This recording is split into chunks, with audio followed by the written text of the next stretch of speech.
Okay. For a system with group symmetry G, I have just said all these things, now I am just repeating for summarizing. The transition from an initial state to due to interaction is given by some operator O. There is an initial state N and a final state M, and I want to find whether this result is going to be 0 or non-zero. This is what I said. So, you have to remember that the initial state belongs to one irrep, let us call it as alpha, final state should belong to another irrep, need not be the same irrep, right.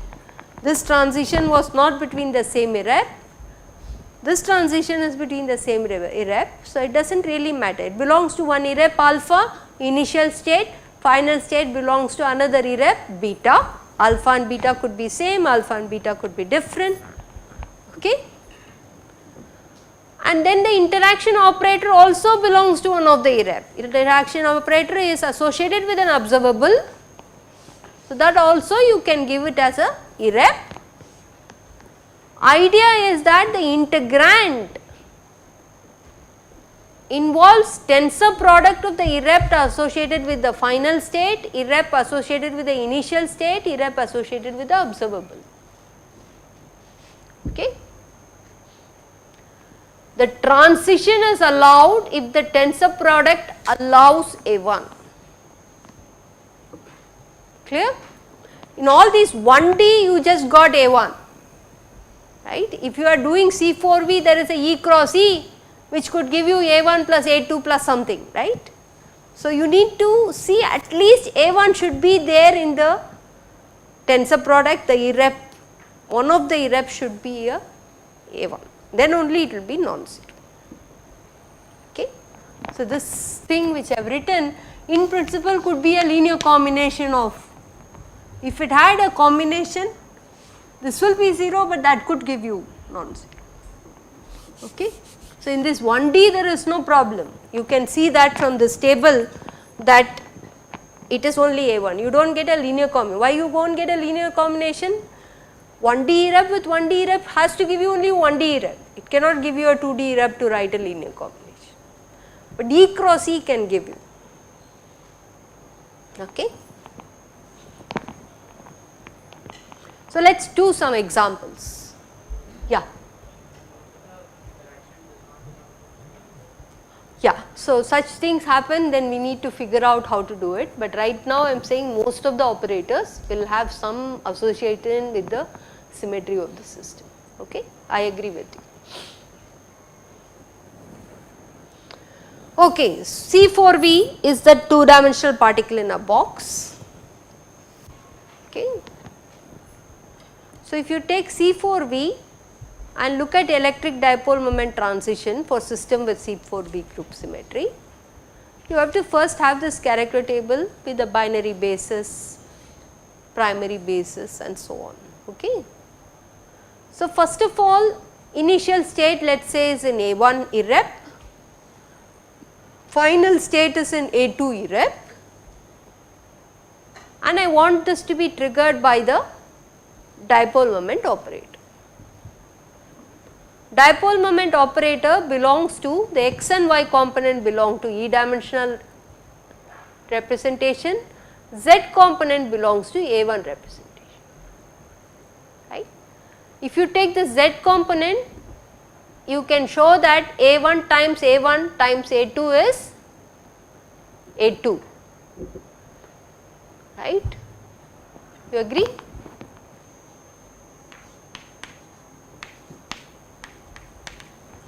Okay. The initial state belongs to an A1 irrep. If suppose I want to look at the z component, it belongs to also an A1 irrep. Okay.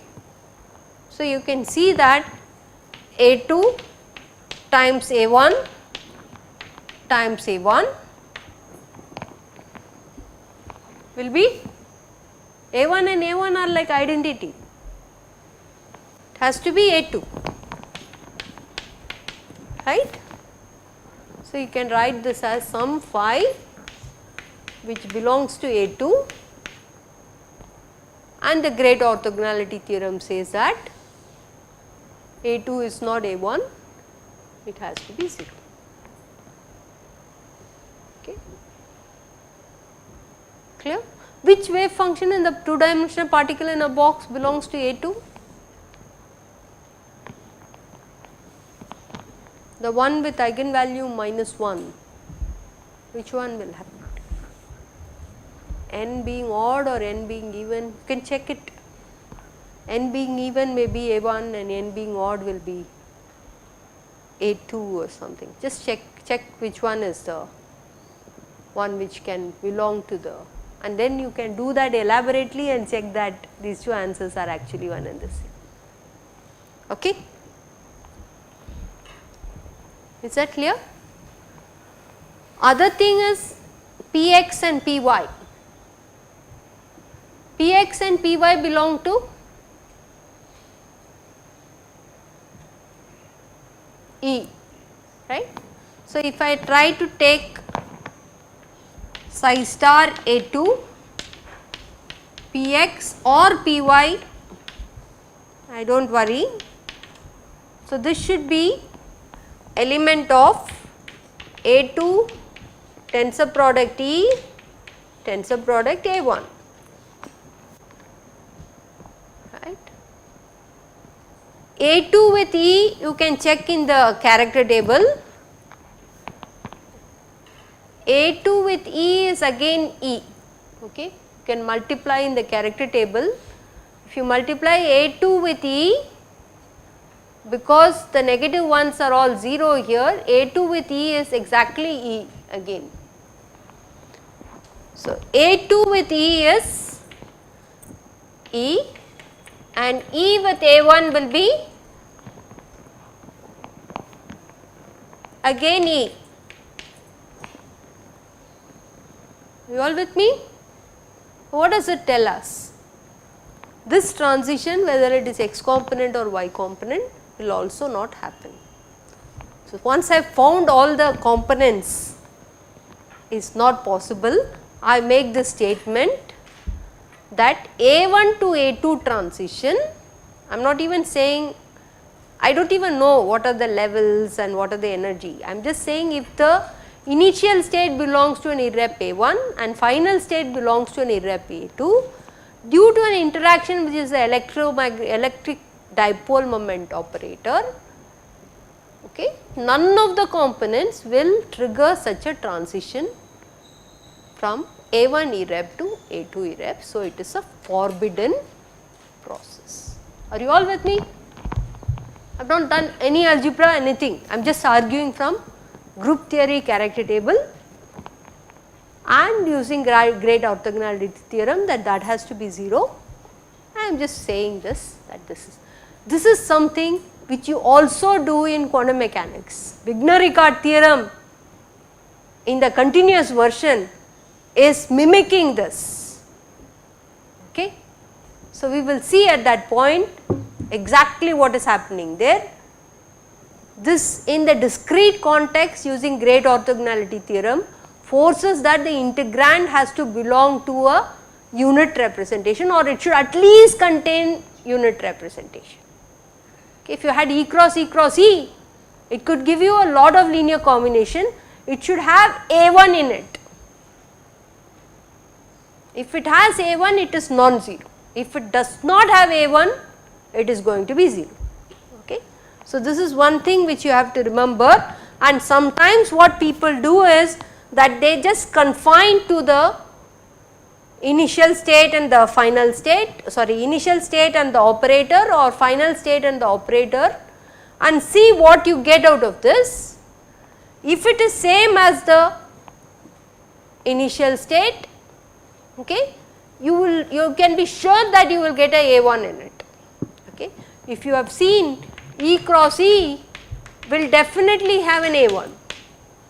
If you have A1 cross A1, you will definitely have an A1.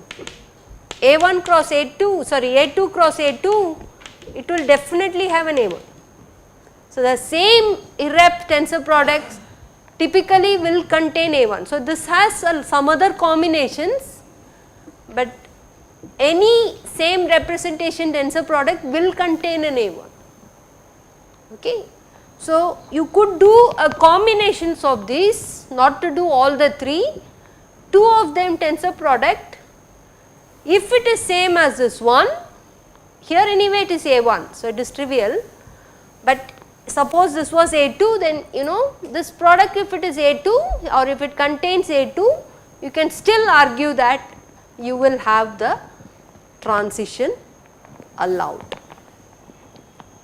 Okay, this is alternate way of doing, just looking at tensor product of one initial state with the operator.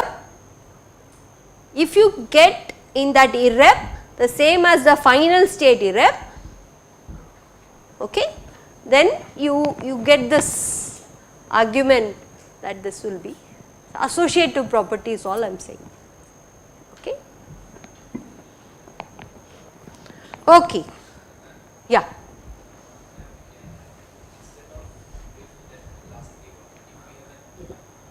Yes. Yeah, if it contains A1 in that sum, you still get it to be non-zero. You get it to be non-zero. Yeah, so as an example, I put one more complex example here. Okay. So let us look at the octahedral group, which some of you have tried to work out this character table. You know that as a group symmetry, there is some isomorphism between octahedral group and the tetrahedral group with this diagonal mirrors, right. 24 elements, both of them have 24 elements. Octahedral group is a pure rotation group. This TD group has improper reflections also. Okay. There is some subtle difference. So, that is why I put the first line as octahedral group elements, which is pure rotations, and then the second line as the tetrahedral group elements, which involves rotoreflection in it. Okay. Character table are one and the same. Okay. And we can now look at where is the XYZ component fitting in. It turns out that the XYZ component fits into the irrep F1 for the octahedral group. Okay. You can start doing F1 times A1, see what happens. I said no, with unit representation F1 times A1 is F1, F1 times A2 will turn out to be F2 and so on. So, you can start doing this exercise. I will leave it you to check this. Okay. In the character table, you know how to do the left hand side will be reducible, F1 cross E will be 6 cross 3 into 2, 6 cross 6 matrix, and it will be a direct sum of 2 3 cross 3 irreps. These things you can work it out by looking at this character table. Once you have this, all these things, the tensor product of 3 things which we want to do becomes easy. If you have it on your screen, all possible tensor products from looking at this character table, then you can start arguing which transition is allowed, which transition is forbidden. Okay. According to this diagram and the basis which I have written, I have just written the primary basis. F1 has electric dipole moment operator. So, if you want to look at this transition between A1 and A2, okay, due to F1, F1 times A1 is F1, it is not equal to A2. So, you will never be able to achieve A2 out of it. So, it will be forbidden. Okay. Is that clear?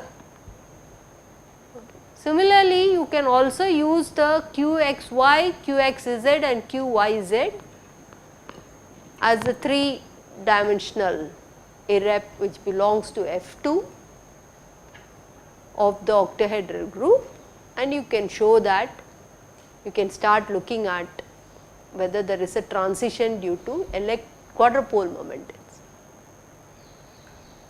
Okay. I will give you some problems to work on these, that way you will get a feel of how to do things, some 1 or 2 problems on selection rules, and that will clarify how the selection rule works. Is the theme clear? Okay. Okay. So, this subtlety I have already said, whenever you have only pure rotation you cannot distinguish a polar vector from axial vector, but once you have improper transformation like reflections, then axial vector is going to be different from polar vector. And this I will give it as an assignment for you to do D3D, how to find the selection rule for electric dipole and magnetic dipole transition. So, you take the character table with the basis from the literature and then you work it out. Okay. Okay. So, the next other application of what we did for character table, basis states and so on, is to look at vibrations in a molecule. Okay. A molecule is made of atoms. You can treat that the atoms are connected by kind of a spring with stiffness. They are all going to undergo various vibrations. I am not looking at translation, I am not looking at rotations.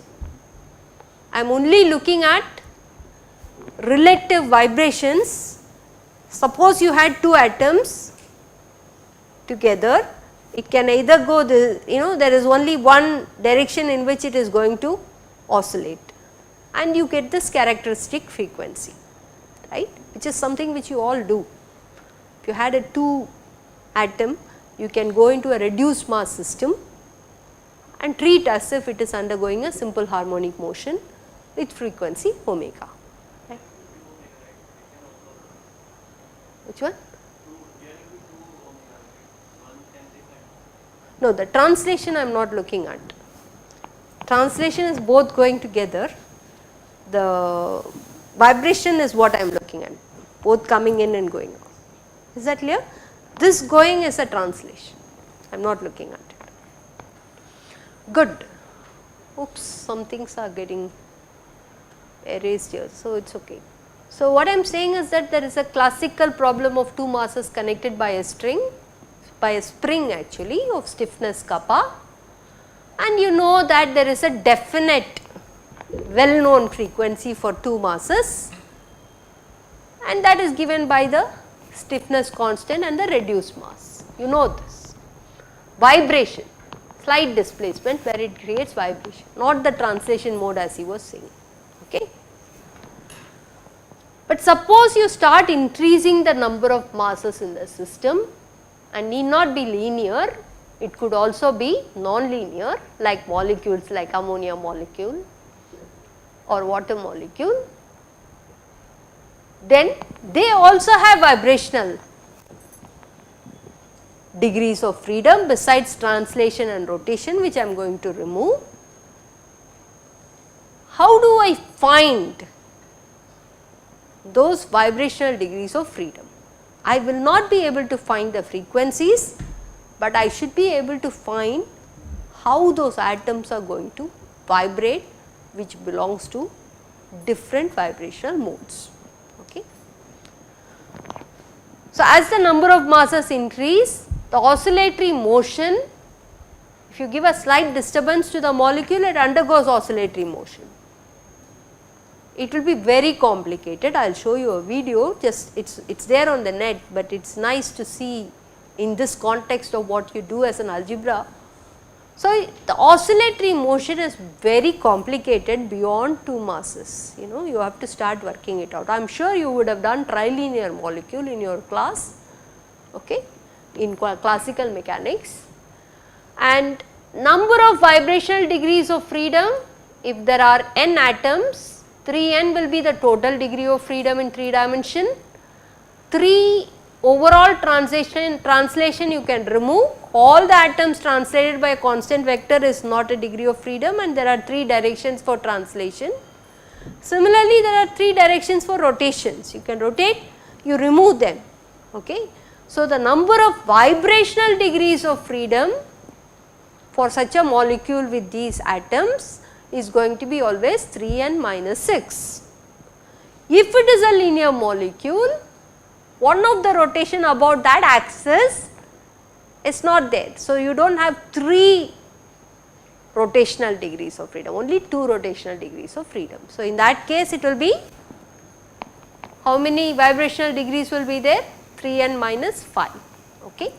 So, this is what is the theme, and for any complex system with s vibrational modes, you can write a Lagrangian involving the slight disturbance away from its equilibrium position, and you can try and diagonalize such a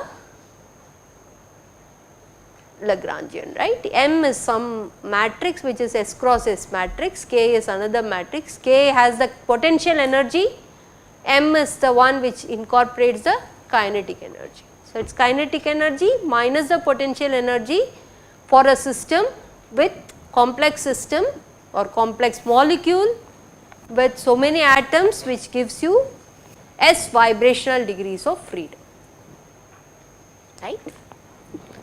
So, this is the one where you will start finding by diagonalizing it, you get your conventional harmonic oscillator, but then L will be S of them, and you can determine what are these normal modes. Okay. This I am sure you would have done as an algebra in your classical mechanics. The course here is not to do that algebra, but to get a feel of it from the character table. Okay. What we cannot get is, we cannot determine the explicit frequencies, but we can determine those normal modes. For example, you take a nonlinear triatomic molecule, one of the examples is your water molecule, right. What are the normal coordinates is the question you can ask. So, the normal coordinates are nothing but this atom is getting disturbed, or it moves this way, and this atom is moving this way. That is one vibrational mode of vibration, one vibrational mode, okay. One normal mode, we call that as a normal mode. There is an equivalent description. Instead of doing this even in the 2 atom thing you do it, right. Going inside or going outside are nothing but it is a simple harmonic motion. So, these 2 are equivalent. Okay.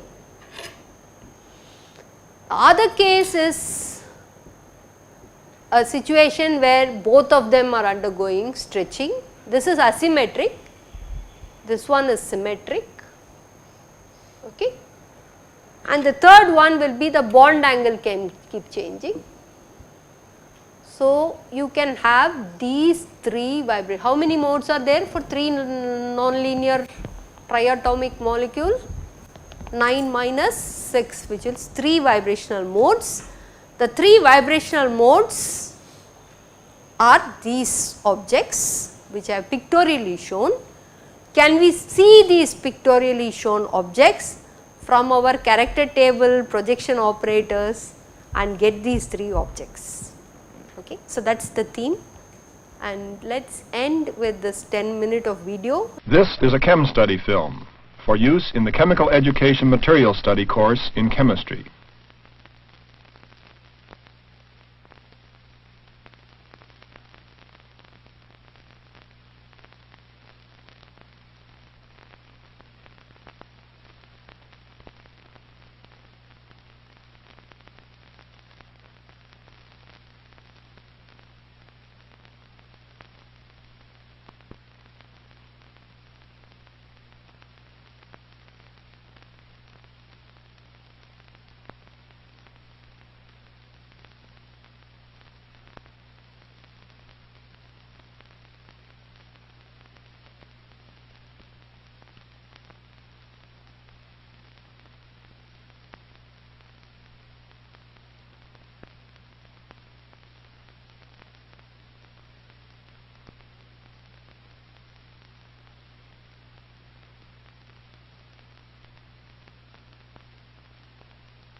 Molecular vibrations are often studied experimentally with the aid of the infrared spectrophotometer.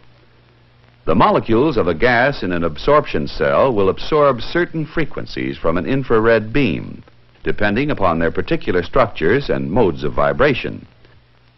Let us examine a random mixture of gas molecules to gain a better understanding of their movements and structures.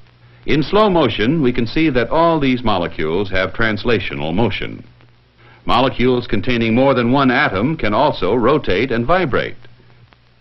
In this film, we consider only vibration, movement which changes the internuclear distances.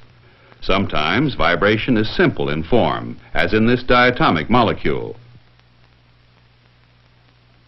Sometimes, as in this formamide molecule, it is complex.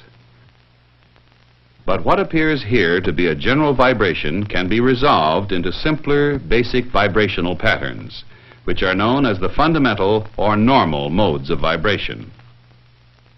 Observing closely some of the normal modes of vibration of the formamide molecule, we can see that each vibrational mode has a different frequency, and all of the patterns of vibration may be different. Each of the vibrations is a simple harmonic motion, and all of the atoms executing this motion are moving in phase, passing through their center or equilibrium positions at the same instant.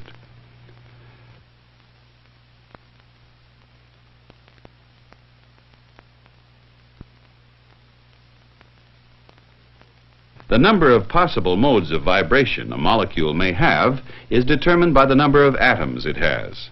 And for nonlinear molecules, it is 3 times the number of atoms less 6. Let's see how this result is derived. First, in order to get the location of an atom in space, it is necessary to specify its 3 coordinates.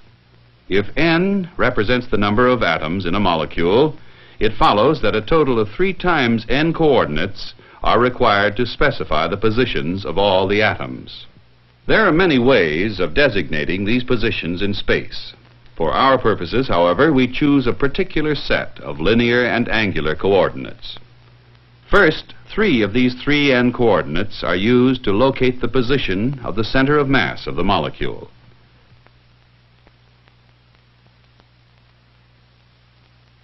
Next, we require 3 angles to specify the orientation of any nonlinear molecule. 1, 2, 3. Thus, 6 coordinates are needed to establish both the position and orientation of the molecule. 1, 2, 3, 4, 5, 6. Since we know it takes a total of 3n coordinates to specify the positions of all its atoms, the remaining coordinates, therefore, locate each atom with respect to the others in the molecule. One such set of internal coordinates in the water molecule includes the 2 hydrogen-oxygen bond lengths and the angle between them. Now, the positions and orientation of the molecule, as well as the relative positions of the atoms within the molecule, are continually changing. The total motion may be described in terms of these 3n coordinates, while the internal motion or vibration alone is specified by these 3n minus 6 coordinates. It is possible to find a set of 3n minus 6 coordinates such that the complex vibrational motions may be resolved into 3n minus 6 simple harmonic motions called normal modes of vibration. Therefore, in all nonlinear molecules, there are 3n minus 6 normal modes of vibration. Since the water molecule contains 3 atoms, it has 3 normal modes of vibration: an asymmetric stretching motion, another motion which is symmetric stretching and partly bending of the molecular bond, and a third motion which is mostly bending. The frequency of each of these modes of vibration is determined by the masses of the nuclei of the atoms and the strength of the bonds between them. In heavy water, for example, the frequencies are lower because the deuterium atoms have greater mass than the hydrogen atoms. For any linear molecule, such as this one of carbon dioxide, the formula for the number of normal modes becomes 3n minus 5, because only 2 angles are necessary to specify its orientation in space. 1, 2. The third angle is unnecessary because neither infrared light nor ordinary collisions impart any rotation around the long axis of a linear molecule. This means that the vibrations of carbon dioxide can be resolved into 4 normal modes. 2 stretching modes, a mode which is asymmetric and a mode which is symmetric, and 2 bending modes, which have the same frequencies because the same bond strengths and atomic masses are involved. Vibrational modes which do have the same frequency are said to be degenerate. Let's view them from head-on. The degenerate modes combine to make a single motion. In this head-on view, the motion appears elliptical.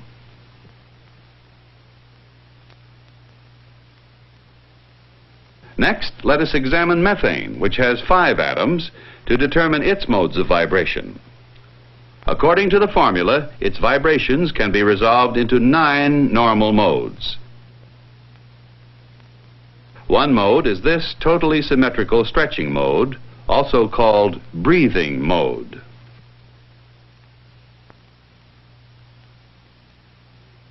When we examine its next 2 modes of vibration, we find that because of the symmetry of methane, their frequencies are the same. The result is a doubly degenerate bending vibration.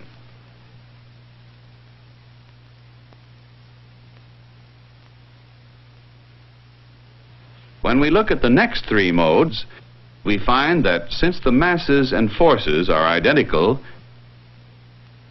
these modes combine to give a triply degenerate vibration. This is the asymmetric stretching vibration of methane.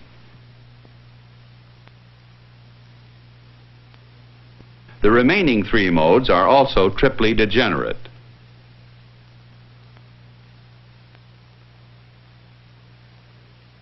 This is the triply degenerate bending vibration of methane. So we see that though methane vibrations can be resolved into 9 normal modes, there are only 4 frequencies of vibration that are different.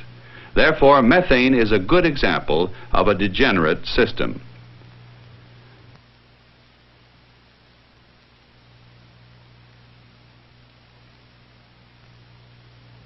A mode of vibration may take on different amplitudes depending on the amount of energy in the molecule.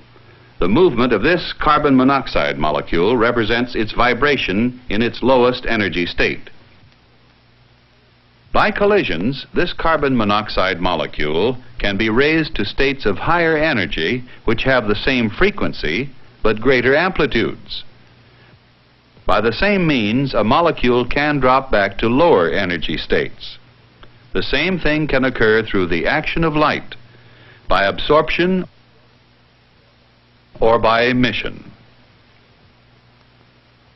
In a polyatomic molecule, water for example, its several vibrational modes may be individually excited or excited in any combination with one another. In any molecule, the amplitude of vibration increases and also decreases by distinct jumps because vibrational energy is gained or lost only by definite quanta. Therefore, a molecule can possess only certain discrete levels of energy. When a molecule absorbs energy to increase its vibrational level, it generally absorbs light of the same frequency as one of its normal modes. So, by measuring the frequencies of light absorbed, the frequencies of its several normal modes of vibration are measured. From these vibrations, we derive information regarding energy levels and strengths of chemical bonds. Certain vibrational frequencies are characteristic of certain chemical bonds and serve to reveal their presence in complex molecules. Raman spectra, nuclear magnetic resonance, and microwaves also reveal the details of molecular structure. But clues to the structure of many important compounds, penicillin for example, have been furnished by the infrared measurement of their molecular vibrations.